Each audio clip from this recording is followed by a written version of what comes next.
Olá, está no ar o Rio em Pauta, o programa que aprofunda a discussão dos principais assuntos da cidade. Hoje vamos tratar sobre saúde. De acordo com dados do Ministério da Saúde, a cidade do Rio de Janeiro está no topo da lista das capitais com maior índice de hipertensão arterial. O mês de abril, mais precisamente o dia 26, é marcado como Dia Nacional de Prevenção e Combate à Hipertensão Arterial. O Rio de Janeiro é a capital brasileira com maior índice de hipertensão arterial em todo o país. 31,7% estão afetados. Os dados foram divulgados pelo Ministério da Saúde. A hipertensão arterial é a causa de doenças cardiovasculares, como, por exemplo, o infarto, além de problemas como AVC e insuficiência renal. Para combater a doença, é importante praticar atividades físicas, ter uma alimentação balanceada, não fumar e evitar bebida alcoólica. O estresse também precisa ser combatido. Eu recebo no estúdio o Dr. Sérgio Kaiser, ele é professor de Medicina Interna da UERJ e diretor científico do Departamento de Hipertensão da Sociedade de Cardiologia do Estado do Rio de Janeiro. Dr. Sérgio, muito obrigada pela sua presença hoje aqui no nosso estúdio e eu já começo lhe perguntando o que é exatamente a hipertensão. Muito obrigado, Simone. Obrigado pelo convite. A hipertensão arterial é uma condição caracterizada pelo aumento dos níveis de pressão arterial. Todos nós precisamos ter um nível determinado de pressão arterial para que o sangue chegue aos tecidos, né? Seja bombeado e chegue aos tecidos para nutrição, trocas energéticas, oxigênio, assim por diante. Para isso, o coração está bombeando e ele bombeia uma determinada pressão. Só que alguns indivíduos, na verdade até não são alguns, são muitos, eles apresentam, eles têm a necessidade, né, de ter uma pressão mais elevada para que essa irrigação dos tecidos se processe, por uma série de motivos. E quando ela é considerada alta, doutor? Em que valor? Ok. Em consultório, em ambulatório, nós consideramos que o indivíduo ele é hipertenso quando a sua pressão arterial habitual é igual ou superior a 140 por 90 milímetros de mercúrio. Qualquer uma delas, ou a máxima sistólica ou a mínima a diastólica. Doutor, e qual é o sinal de alerta que, na verdade, esse sinal a gente sabe que não existe, né, para hipertensão arterial? Esse aqui é o problema. Não existe um sintoma característico de hipertensão arterial. Não obstante, as pessoas associem frequentemente a dor de cabeça à elevação da pressão. Isso, na verdade, não é uma relação causa-efeito. Às vezes, pelo contrário, a presença de dor de cabeça ou de qualquer outro estímulo doloroso, por si só, já pode aumentar a pressão arterial, e isso é uma reação normal, fisiológica. Então, a pressão arterial, ela não dá sintoma.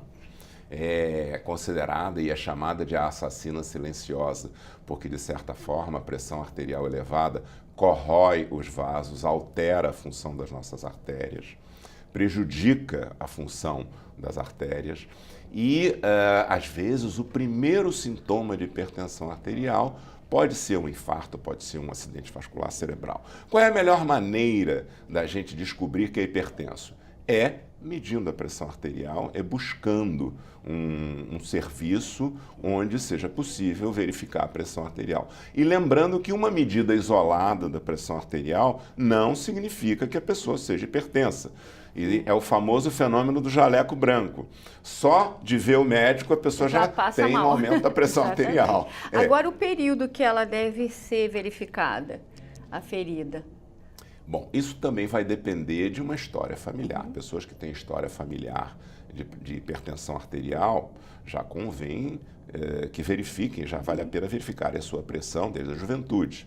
Em geral, a hipertensão arterial costuma acometer as pessoas a partir do final da terceira década de vida. Só que, como a pressão arterial é muito ligada, quer dizer, como o aumento da pressão arterial é muito ligado também ao aumento do peso corporal, e nós estamos vivendo uma verdadeira epidemia de obesidade no mundo, então a hipertensão começa a se manifestar mais cedo. Inclusive, níveis de pressão arterial que são normais em adultos, mas já anormais em criança, já podem aparecer até em idade escolar.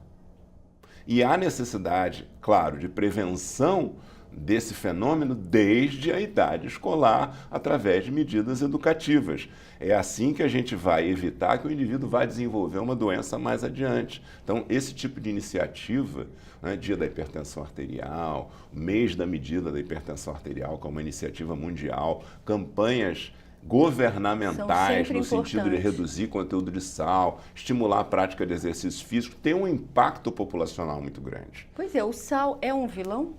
O sal é um dos maiores vilões. Eu diria a você que hoje o excesso de peso e o consumo exagerado de sal estão na raiz da maioria dos casos de hipertensão arterial. O brasileiro consome uma média de 12 gramas de sódio por dia, muito além daquilo que é recomendado pela Organização Mundial de Saúde.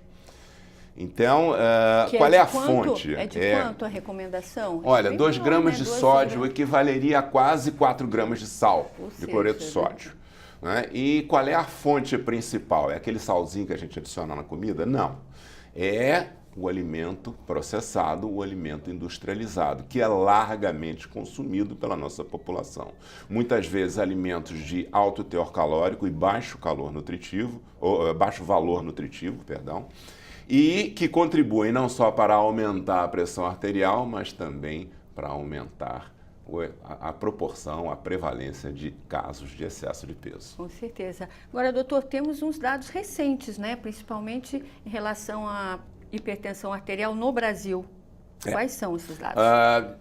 Existem uma série de dados sugerindo que a prevalência de hipertensão arterial no Brasil seja em torno de 30%. Ela é mais prevalente nos centros urbanos do que nos centros rurais, até porque nas zonas rurais existe mais atividade física naturalmente do que nos centros urbanos. Isso é uma das razões. E, recentemente, acabou de ser publicado os resultados de um estudo de uma iniciativa mundial, vários países do mundo, dos quais o Brasil também participou. O Brasil contribuiu com quase 3 mil casos, chamado May Measurement Month. É um mês inteiro onde as pessoas são convocadas a ter a sua pressão arterial medida. Naturalmente, são medidas pontuais, embora elas sejam repetidas em cada indivíduo pelo menos 3 vezes. Esses resultados brasileiros foram publicados agora no Jornal Europeu de Cardiologia, juntamente com de outros países, e se chegou à conclusão que a prevalência nessa amostragem de hipertensão arterial era de 40%. Esses números são um pouco inflados, naturalmente, mas eles batem um pouco com aquela estimativa de 30% dos casos de pressão arterial elevada. Um outro dado importante, naqueles indivíduos que sabiam ser hipertensos e que usavam medicação, 40% deles não tinha a sua pressão arterial controlada. Talvez um valor um pouco inflado também, mas de qualquer maneira, nós temos aí algo entre 30% e 40% de indivíduos que tomam medicação, mas não têm os seus níveis de pressão arterial adequadamente controlados. Sim, como o senhor falou, também muita gente nem sabe que tem hipertensão Muita gente arterial. nem sabe que tem. Um outro problema sério também é a questão da aderência à medicação. O que é aderência? A aderência significa que o indivíduo tem que estar tomando a medicação prescrita durante 80% do tempo ou mais. No caso da pressão arterial, o uso de medicação é pela vida inteira e às vezes a gente tem que adicionar medicamentos à medida que a pessoa envelhece, porque os vasos vão ficando mais duros e a pressão arterial tende a aumentar com a idade.